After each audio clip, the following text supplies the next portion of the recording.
Meu nome é Armando. Tenho 68 anos. E o que eu vou contar aqui não é invenção nem desabafo barato. É só o retrato do que acontece com muitos pais quando deixam de ser úteis ou quando a família decide que seu tempo já passou. Nasci e cresci no interior do Maranhão, filho de lavrador e costureira. Nunca tive luxo, mas sempre tive mão firme e cabeça erguida. Trabalhei desde os 12 anos, na enxada, depois em olaria, depois como ajudante de pedreiro. Cada prego que bati na vida foi para sustentar alguém que eu amava. Casei cedo, aos 22, com a Luzia, minha falecida. Juntos criamos nosso único filho, Júlio, numa casinha de 2 cômodos que eu mesmo levantei com tijolo de barro. A casa cresceu, assim como ele. Fiz questão de pagar o estudo, a faculdade, tudo. Deixei de comprar roupa nova para mim e para ele, não faltar nada. Quando a Luzia se foi, há 6 anos, eu já sentia o peso da idade. Mas nunca parei. Continuei ali, naquela casa que tinha sido nossa vida, cuidando da horta, dos concertos, da lembrança dela em cada canto. Só que depois que o Júlio casou com a Natália, as coisas mudaram. Aos poucos fui virando peça decorativa. Nada do que eu dizia tinha valor. Eles refaziam minhas tarefas para ficar do jeito certo. Reclamavam do cheiro da pomada que eu usava, da televisão alta, da cadeira de balanço na varanda. Começaram a dizer que eu devia viajar mais, ver outras possibilidades, como se eu fosse um peso morto ali dentro. Tudo disfarçado de gentileza, mas eu percebia o olhar de impaciência. Era o mesmo olhar que a gente tem quando visita alguém no hospital e quer ir embora. Até que um dia o Júlio me chamou na sala. Estava de braços cruzados. A Natália no canto com o celular na mão, como sempre. Ele respirou fundo e disse que talvez fosse melhor eu passar um tempo fora, porque a convivência estava difícil. Difícil para quem? Eu mal falava. Meus dias eram a horta, o rádio e o café das 16 horas. A casa era minha. Eu construí cada centímetro dela. Mas ele disse que não era mais viável, que eu estava atrapalhando o crescimento da família. Atrapalhando. Foi essa a palavra. Meu próprio filho me chamou de estorvo dentro da casa que eu fiz com a força das minhas costas. Eu não chorei na hora, nem briguei. Só fui pro quarto. Peguei minha bolsa pequena, com as roupas dobradas, o rádio velho e uma foto da Luzia. Passei pela varanda em silêncio, pela horta, e fechei o portão devagar. A última vez que toquei naquele portão, a madeira estava meio comida pelo tempo. Eu tinha dito para ele trocar, mas ele preferia gastar com fachada nova. Saí sem saber para onde ir. Peguei o ônibus com um pouco de dinheiro da minha aposentadoria e fui para a cidade vizinha, onde um conhecido me deixou dormir 2 dias no puxadinho. Naquela noite, olhando para o teto de telha sem forro, pensei se algum dia eu ainda seria chamado de pai com respeito. Ou se o resto da vida seria só isso, o fim de um ciclo largado feito móvel velho. Mas ali mesmo, com o travesseiro improvisado, eu tomei uma decisão. Não ia morrer assim. Ia reconstruir, não por vingança, não ainda, mas por dignidade. Porque se tinha uma coisa que eu ainda tinha era nome, e mão calejada de quem nunca precisou puxar dos outros para levantar. E foi nesse ponto, com 68 anos e só uma bolsa nas costas, que tudo recomeçou. A cidade onde fui parar era pequena, mas crescia pelas beiradas, feito mato depois da chuva. Uns terrenos ainda vazios, outros com casa pela metade, outros abandonados por quem tentou começar e não deu conta. Um deles me chamou a atenção. Era num fim de rua de terra batida, perto de um córrego seco. Não tinha muro nem portão. Só mato alto. Um barracão caindo e 2 cachorros magros dormindo no canto. Ninguém dava valor àquilo. Mas eu vi futuro ali, porque vi liberdade. E, mais importante, vi paz. Fui até a prefeitura, perguntei sobre o terreno. Descobri que o dono era um senhor que tinha se mudado para longe e estava vendendo por preço de banana, porque não tinha mais interesse nenhum. Eu não tinha muito, mas tinha minha aposentadoria. Fiz as contas de cabeça, fiz outras no papel, e no fim do mês dei entrada no que seria o meu recomeço. Sozinho, sem conselhos, sem dedo de filho, sem interferência de ninguém. Fiz questão de registrar tudo só no meu nome. Pela primeira vez em muitos anos, eu era dono de mim mesmo. Passei as primeiras semanas dormindo num colchão velho, sob o teto quebrado daquele barracão. À noite, ouvia o vento entrar pelas telhas faltando e os ratos correndo entre os entulhos. Mas aquilo não me assustava. Assustador era o silêncio da casa que eu ajudei a levantar, sendo tratado como invasor. Aqui, pelo menos, era pobre, mas era meu. Comprei uma enxada nova, vassoura, lona. Comecei limpando o terreno todo, tirando cada raiz de mato com as mãos. Os vizinhos olhavam meio torto, talvez achando que eu era louco. Um velho carpinteiro remexendo escombros, varrendo areia do chão de terra. Mas não me importava, porque, ali no meio do entulho, cada tijolo que eu empilhava me fazia lembrar que ainda dava tempo. Durante o dia eu carregava pedra, desmontava o que estava podre e reaproveitava o que podia.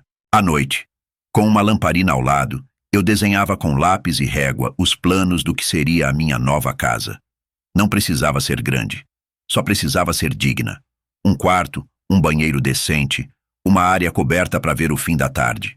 Eu só queria um lugar onde ninguém tivesse coragem de me chamar de estorvo de novo. Passei 4 meses nesse ritmo. Fui vendendo uns móveis antigos, fazendo pequenos reparos para vizinhos em troca de comida ou troco. Fiz amizade com um rapaz da madeireira que me dava pedaços de sobra. Cortei, preguei, levantei parede com o que sobrou de mim e do mundo. E quando choveu pela primeira vez e a água não entrou, eu chorei.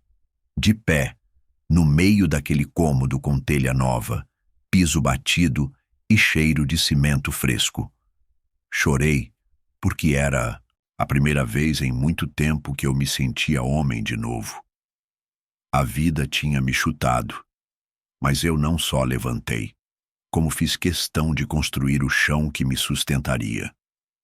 E essa história, que começou com abandono, estava só começando a virar outra coisa.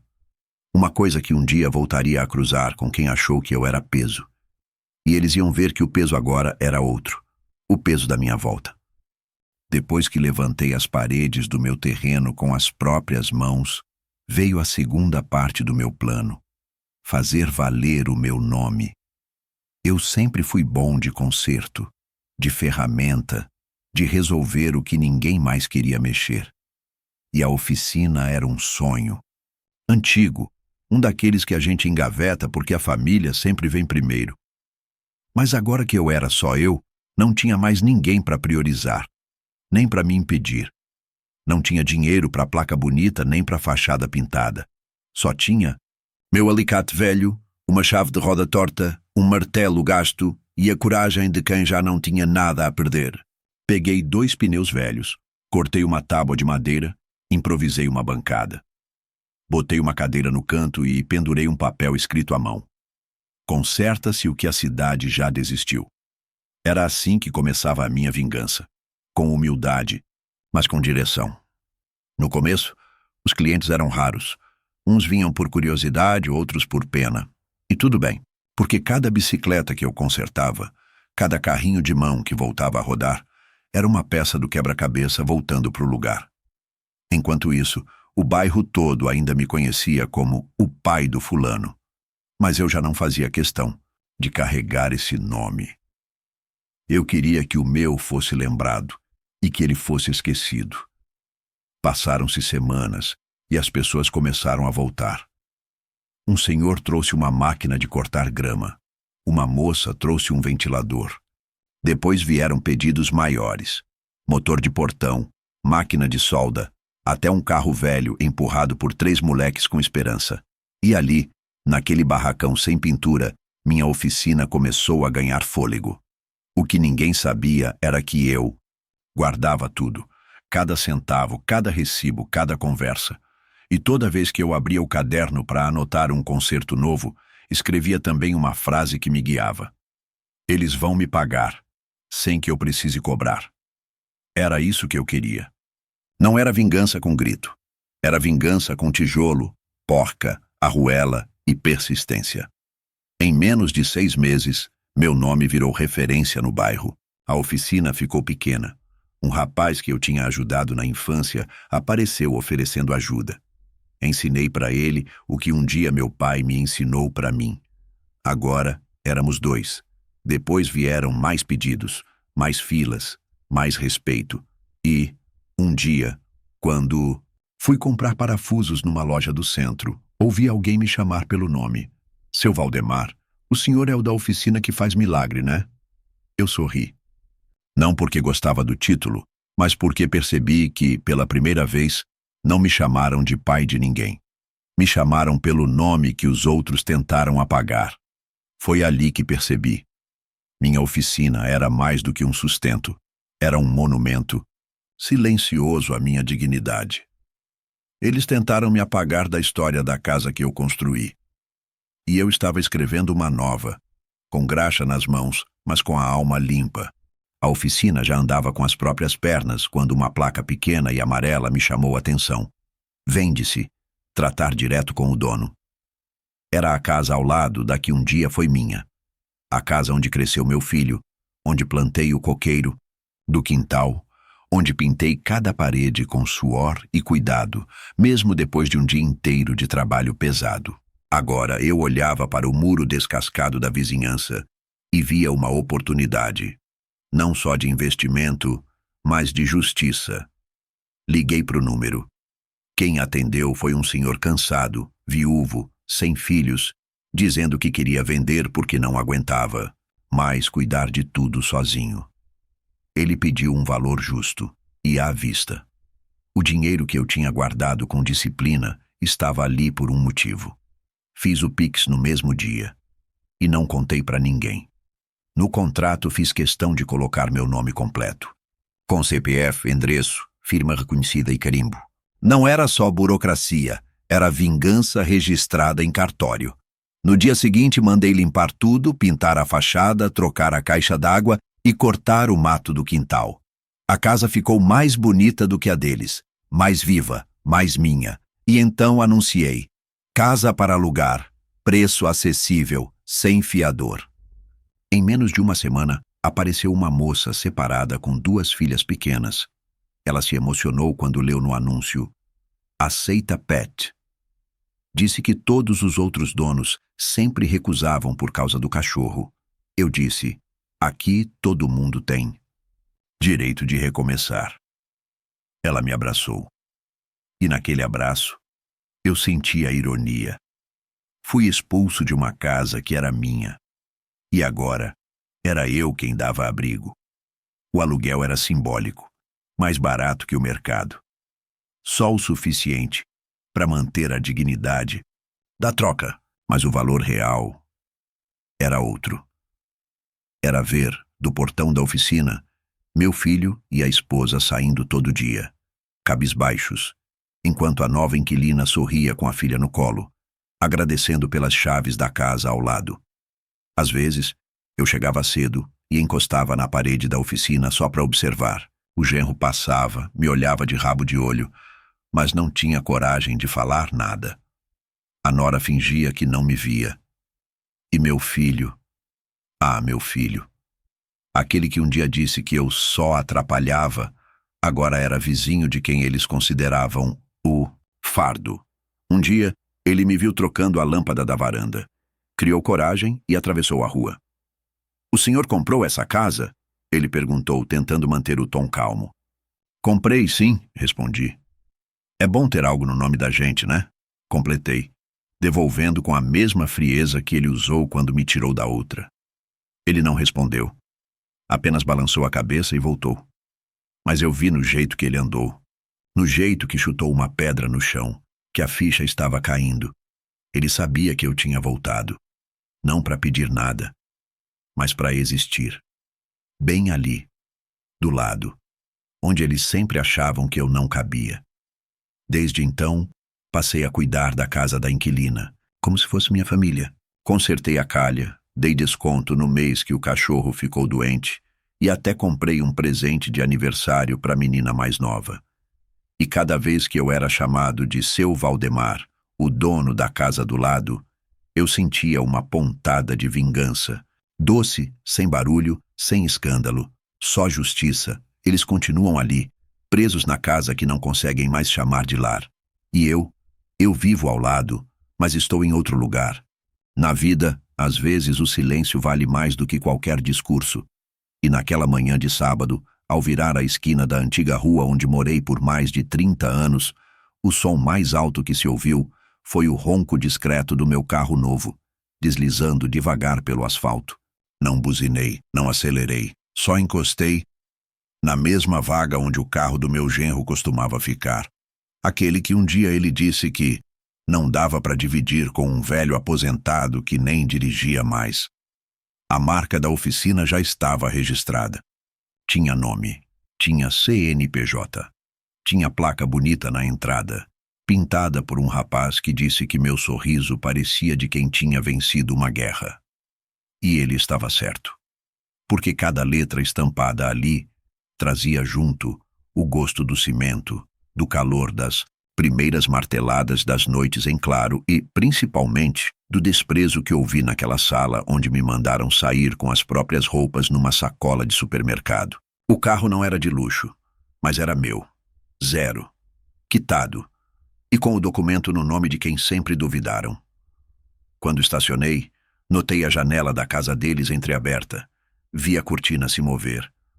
Não demorou nem 5 minutos para a porta se abrir. Era o genro, sem camisa, com cara de quem não esperava ver meu rosto de novo, muito menos ao volante. Desci do carro devagar. Sapato engraxado. Camisa social simples, mas limpa. Cumprimentei o vizinho da direita, que me reconheceu na hora. Seu Valdemar? Pensei que o senhor tinha mudado para longe. Eu sorri. Longe não. Só dei a volta para chegar do lado certo. O genro ficou parado na calçada. Tentou fingir que estava só olhando o tempo, mas o suor no rosto dizia outra coisa. A humilhação tem cheiro, tem temperatura, tem gosto. E eu reconheci tudo aquilo nele. Na sacola que eu trazia nas mãos estavam os adesivos novos da oficina. Iria colar em postes da região, divulgar, expandir. Mas antes, decidi passar em frente à escola onde minha neta estudava. Estacionei na sombra. Abri o porta-malas, peguei os panfletos e fui até o segurança da entrada. Posso deixar aqui para divulgar? Perguntei. Ele olhou o nome da empresa, reconheceu. Disse que o diretor já tinha falado bem de mim. Autorizado. A escola que um dia me trataram como peso agora carregava meu sobrenome na portaria. Voltei para o carro e dei partida. Na esquina vi meu filho chegar de bicicleta. O rosto cansado, os olhos baixos. Ele me viu. Tentou sorrir. Fez aquele aceno de cabeça sem graça, como quem quer fingir que tudo está bem. Eu retribuí com a mesma calma, um aceno lento, e o silêncio de quem não esquece. Aquela rua não era mais só um endereço. Era um palco. E naquele palco, eu reaparecia como protagonista da minha própria história, sem precisar provar nada para ninguém, sem pedir perdão, sem aceitar desculpas, só vivendo. Do jeito que eles disseram que eu não conseguiria mais. Hoje, meu carro dorme na garagem da oficina. Mas quando quero lembrar de onde eu vim, eu volto naquela rua, estaciono no mesmo lugar e olho para a casa, onde um dia disseram que eu só atrapalhava. Agora, a única coisa que atrapalha por lá é a lembrança da escolha que fizeram. Eu já tinha aprendido que a vingança mais cortante é aquela que não grita, que não bate porta, que não esfrega nada na cara. Ela apenas se constrói com o tempo, no silêncio, na firmeza, no progresso que ninguém espera. A oficina estava indo bem, mais do que bem. Os pedidos aumentavam, os serviços se multiplicavam e já não dava mais para fazer tudo sozinho. Era hora de contratar. Mas não era só isso. Era hora de mostrar que o homem que eles chamaram de peso morto era agora o patrão de uma marca que crescia mais a cada mês. Fiz as entrevistas com calma. Anunciei vagas no bairro mesmo. Cartazes simples nos postes, boca a boca com os clientes, antigos. Em poucos dias começaram a chegar os currículos. A maioria eram rapazes do bairro, gente trabalhadora, tentando recomeçar. Alguns, amigos do meu filho. Reconheci os nomes no papel antes mesmo de ver os rostos. Um deles era o rapaz que um dia almoçou na minha mesa, riu da minha aposentadoria e depois disse para o meu filho que eu estava atrapalhando o fluxo da casa. Outro era o que vivia no quintal, rindo alto das minhas histórias de quando eu era pedreiro, dizendo que o mundo de hoje era outro, que ninguém mais vivia de esforço. Chamei todos para conversar. Fui justo. Ouvi. Dei oportunidade. O melhor deles eu contratei. O outro, mesmo sem muita experiência, percebi que tinha vontade. Dei uma chance também. Afinal, o que eu construía agora não era só meu, era uma lição viva. Na semana seguinte, no meio do expediente, a secretária me chamou. Seu Valdemar, chegou mais um currículo. O rapaz está lá fora. Peguei o envelope e o nome, no topo da folha, me travou por 2 segundos. Era ele, meu filho, aquele que um dia me olhou nos olhos e disse: Pai, a gente te ama, mas você tá velho demais para ficar aqui em casa. A gente precisa de espaço, de paz. A mesma pessoa que assinou os papéis que me tiraram da casa onde cada tijolo tinha meu suor. O mesmo que não moveu um dedo quando a esposa dele me apontou a porta e disse que agora era a vez deles. Levantei da cadeira, fui até a janela. Ele estava lá, de camisa amassada, barba mal feita, segurando o celular como quem carrega uma esperança esfarelada. Chamei ele para entrar. Cumprimentei com um aperto de mão firme. Ele parecia nervoso. Falou que as coisas estavam difíceis, que depois que o sogro faleceu, a situação apertou, que ele precisava voltar a trabalhar. Disse que tinha visto os panfletos, ouvido falar bem da empresa. Eu escutei, sem interromper. Deixei ele falar tudo. Depois respirei fundo. Olhei nos olhos dele e disse: Infelizmente, as vagas já foram preenchidas. Ele forçou um sorriso. Mas, pai, mesmo assim, qualquer coisa que aparecer, interrompi com a mesma calma que ele teve no dia em que me expulsou. Aqui, eu só contrato quem acredita no valor de alguém. E você esqueceu o meu. Ele não respondeu. Baixou os olhos. Agradeceu pela atenção. Saiu devagar. E eu vi, do vidro da porta, ele sumindo na calçada onde um dia eu chorei, mochila nas costas, com medo de recomeçar. Mas naquela tarde, eu não chorei. Eu apenas voltei para o meu posto. Peguei minha prancheta, anotei os próximos reparos e continuei a liderar a oficina com 2 funcionários leais, amigos do meu filho, que agora me chamavam de seu Valdemar com respeito. Quando você é jogado para fora da própria casa como se fosse um trapo velho, você não esquece. Não é o tipo de dor que cicatriza com o tempo. Ela seca, mas deixa uma marca funda. Uma marca que te ensina a caminhar em silêncio e construir, com os escombros, o tipo de vida que um dia ninguém achou que você teria. A empresa já ia bem. A oficina, com seu nome estampado em lona grossa e limpa, era respeitada no bairro. Os serviços não paravam de chegar. E com isso vieram convites, eventos, parcerias, oportunidades de ajudar. E foi aí que a diretora do colégio local, o mesmo onde minha neta estudava, apareceu na minha porta com uma proposta. Seu Valdemar, vamos organizar um projeto de incentivo à leitura. Estamos buscando pequenos patrocinadores da comunidade. Não é muito dinheiro, mas é para uma boa causa. Eu olhei a proposta.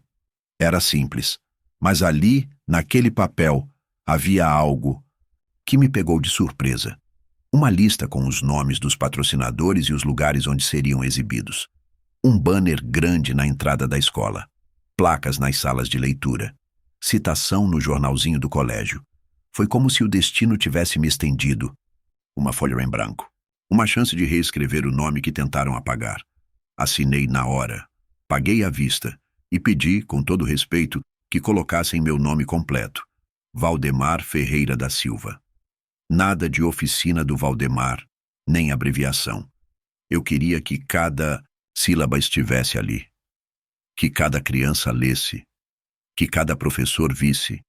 e que, principalmente, meu filho visse. No mês seguinte, fui convidado para a reunião dos responsáveis. A escola estava bonita, toda enfeitada com os trabalhos das crianças. E ali, na entrada principal, em letras grandes, estava meu nome. Projeto patrocinado por Valdemar Ferreira da Silva. Entrei devagar. Não como quem invade, mas como quem pertence. Minha neta me viu e correu até mim. Me abraçou forte, como se nunca tivesse deixado de ser aquela menininha que sentava no meu colo para desenhar. Disse que estava feliz por eu estar ali. Disse que a professora elogiou o projeto e me puxou pela mão para mostrar as prateleiras novas de livros. O que ela não viu foi o homem parado no canto, perto da diretoria. Camisa social puída, olhar baixo. Era o pai dela, meu filho. Não trocamos palavra. A coordenadora da escola fez um pequeno discurso, agradeceu os patrocinadores e citou meu nome com destaque. O senhor Valdemar, que tem nos apoiado com tanta generosidade. E enquanto eu sorria discretamente, ele escorava na parede sem coragem de olhar para mim. No fim da reunião, minha neta me chamou para tirar uma foto na frente da placa. Disse que queria guardar de lembrança. Eu aceitei. E na foto, saímos os dois. Ela sorrindo com orgulho. E eu, com a serenidade de quem voltou ao lugar de onde nunca deveria ter sido arrancado. Na saída, passei por ele. Olhei com respeito como sempre fiz, mas não parei, porque agora, quem era lembrado com honra, quem tinha o nome estampado, quem era procurado pelas boas ações, era eu, e o silêncio dele. Era tudo que eu precisava ouvir. Na vida, tem coisa que a gente perde e aceita, mas tem outras que a gente só empresta por um tempo. Eu dizia isso para mim mesmo todas as noites, quando deitava cansado do trabalho, mas em paz. Porque no fundo, eu sabia, aquela casa, a mesma de onde fui expulso, um dia voltaria para mim. E quando voltasse, não seria com chaves, seria com justiça. Foi num final de tarde qualquer que o corretor me ligou. Seu Valdemar, aquela casa, da Rua 12, entrou em venda. É a que o senhor me perguntou uns meses atrás. Meu coração bateu forte. Mas a voz ficou firme. Fui até lá no dia seguinte, sem avisar ninguém. Caminhei até a calçada, como quem só passa. Eles estavam lá, meu filho, a esposa dele, e até minha neta, brincando no quintal. Eles não me viram. A pintura estava gasta, o portão rangia, o jardim que eu mantinha com tanto carinho cheio de mato. Mas ali, ainda era meu suor em cada parede. Minha alma em cada tijolo. Fechei negócio em menos de uma semana. Não negociei. Paguei o valor pedido. E fiz questão de que tudo fosse feito por meio da imobiliária, sem nome fantasia. No papel, Valdemar Ferreira da Silva, proprietário. E deixei que ficassem lá. Mas dessa vez, como inquilinos. Eles receberam a notícia por e-mail. A imobiliária explicou que o novo proprietário manteria o contrato de locação, desde que os pagamentos fossem feitos em dia. Quando vi que continuaram morando lá, entendi tudo. Não tinham para onde ir. Estavam presos ao mesmo chão de onde me arrancaram. No primeiro mês, nada. No segundo, o boleto foi pago em atraso. No terceiro, em dia, mas com o nome do meu filho, agora escrito pequeno no rodapé, locatário. Eu não pedi aumento, não quis humilhar, só quis deixar que sentissem mês após mês o peso do meu nome.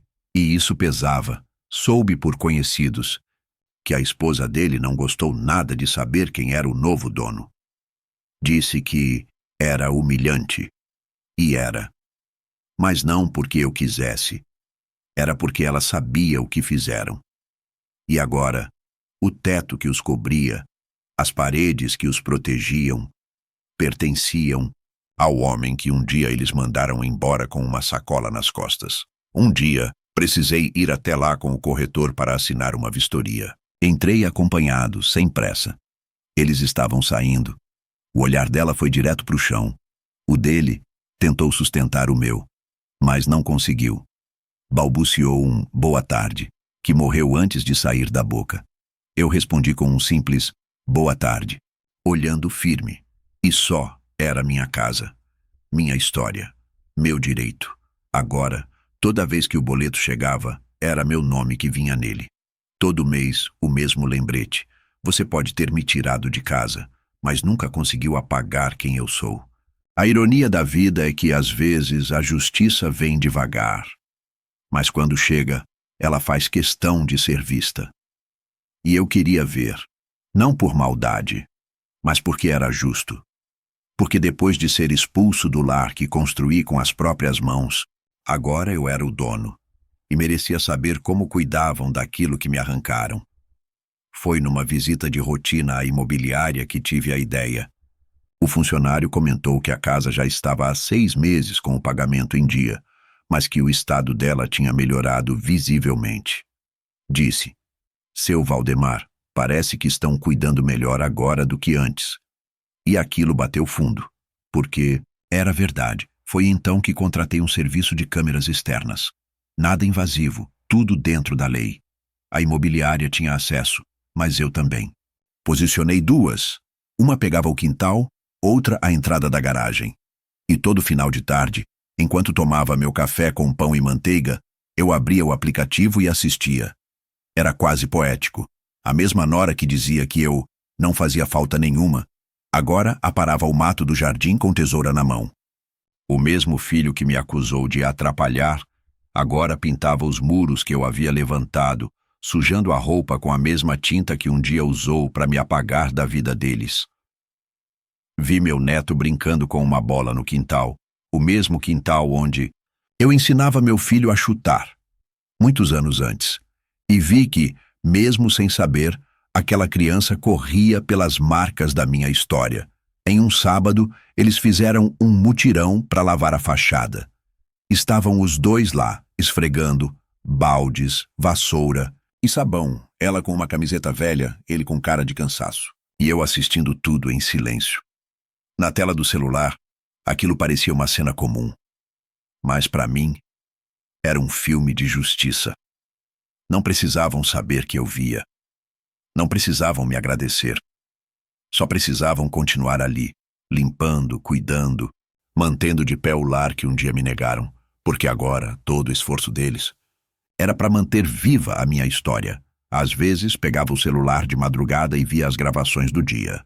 O som do portão se abrindo, a luz acesa da varanda, as plantas sendo regadas, a vida acontecendo, na casa que me cuspiram como se eu fosse peso morto. Mas não tinham como saber que cada gota de suor que caía dos rostos deles era parte da minha vingança. E eu dormia melhor assim, sabendo que o mundo dá voltas, e que, às vezes, a volta mais bonita é aquela que ninguém escuta. Meu nome, aquele que um dia não valia nem um prato na mesa deles, agora está gravado em contrato, impresso no carnê, depositado na conta. E todo início de mês, ele aparece de novo, na porta daquela mesma casa de onde fui expulso. Não como lembrança, mas como dono. Hoje eu durmo em paz, com o travesseiro leve de quem não deve nada a ninguém, com a luz apagada e a consciência limpa, porque não precisei levantar a voz, não precisei xingar, nem implorar, não precisei pedir para ficar. Só fui embora e construí um lugar onde ninguém mais me manda sair. Eles não. Eles acordam com o despertador da vergonha, com o som do carteiro entregando o boleto, com o nome Valdemar da Silva impresso no topo e a linha digitável no rodapé. Todo mês, como uma visita que não atrasa, que não esquece, que não perdoa. Já não passo mais na frente da casa. Não preciso. Agora, quando quero ver, eu clico no aplicativo e assisto. Vejo eles lavando a calçada. Vejo o filho martelando um prego. Vejo a nora limpando os vidros. Tudo com zelo, tudo com esforço. Tudo com o peso do passado batendo na porta. Todo mês, em forma de boleto. Outro dia, um conhecido me parou no mercado e perguntou se era verdade que eles estavam morando numa casa minha. Eu só sorri. porque a resposta não precisa de palavras. Basta olhar no meu rosto. Um rosto que já chorou muito, mas hoje só sente uma coisa: justiça. Eles vivem da casa. Eu vivo do que construí. E cada degrau que subo agora tem nome. Não é vingança vazia. É reconhecimento. É dignidade resgatada. É a certeza de que enquanto eles contam os dias para o próximo aluguel, eu conto os dias com gratidão. Porque hoje meu teto é meu chão é meu, e minha história, aquela que eles tentaram apagar, é o que sustenta a casa onde eles vivem. E nada, nunca mais, vai me tirar do lugar que eu mereço.